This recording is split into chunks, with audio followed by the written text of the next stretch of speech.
On today's try to finish something, SacAnime is tomorrow, and I want to premiere my 501st approved Shoretrooper kit. Now, you saw the binoculars that I made. The wiring is terrible in those, so I want to fix that up. Also, my E22 blaster needs an approved strap. I need to work on that, and I got a really cool new hat that is not Canon, but it probably should be. I want to talk about that, get all of that ready, and head off to SacAnime. That's what I'm going to do on today's Try to Finish Something.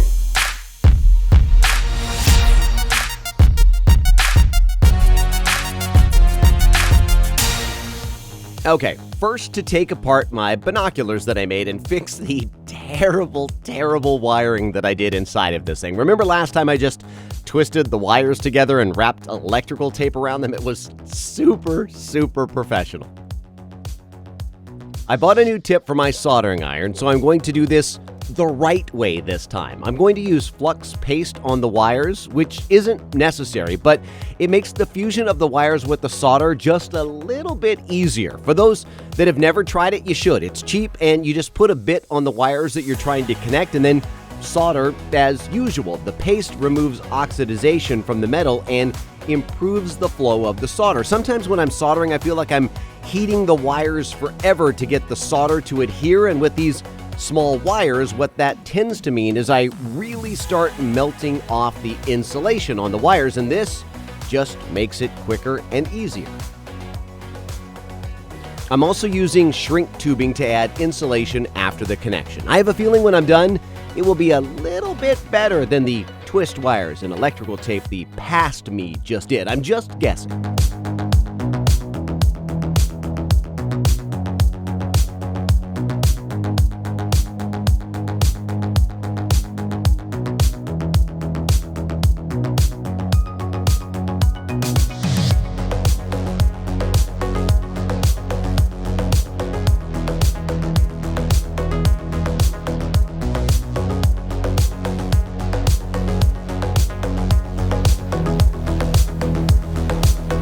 Alright, that's done, and it's time to move on to task number 2, a proper 501st approved strap for my E22 blaster. The strap should be 1-inch wide nylon webbing and about 6 feet long. It gets a silver buckle on it.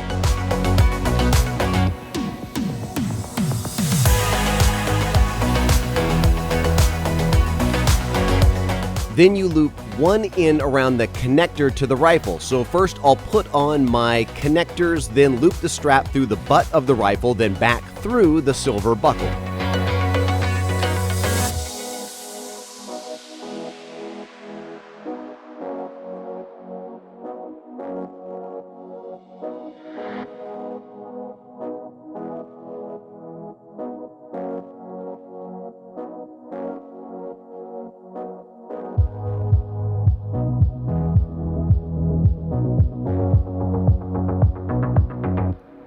Then it needs to go through the connector on the barrel side of the rifle and get sewn right there on that side. So time to whip out my master tailor skills and sew a straight stitch a few times right there on the webbing.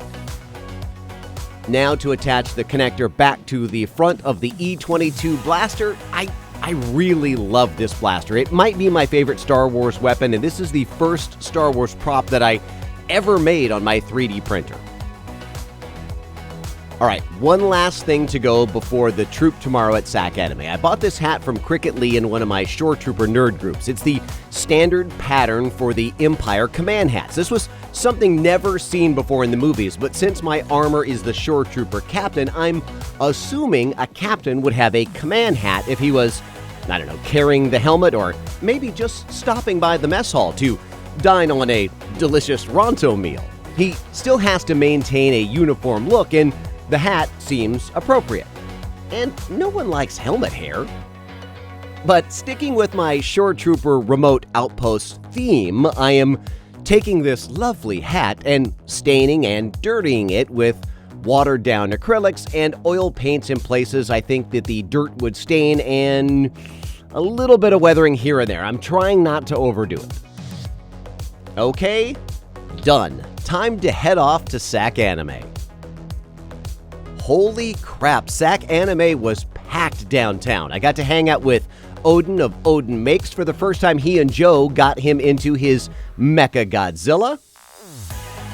My oldest daughter was Bakugo from My Hero Academia, and my youngest was Miko. She's some sort of hologram singer, something, I have no idea. My oldest daughter did everything on her costume herself and refused my help. She did let me laser cut the ends of her neck thing, and my youngest let me help her style her hair and make ponytail holders out of foam for her. But it was a lot of fun and really, really crowded. It was tough to make your way around and a lot of people running into me. It was an anime convention and the Shoretrooper wasn't as known or recognized as my Mando was last time, but I did have a few people yell out, "Hey, try to finish something," which was a little fun. And when we were done with the con, I had to do a bit of shopping because it was my birthday weekend and we were having some family over for a barbecue and eating fest, and we had to stop by Walmart.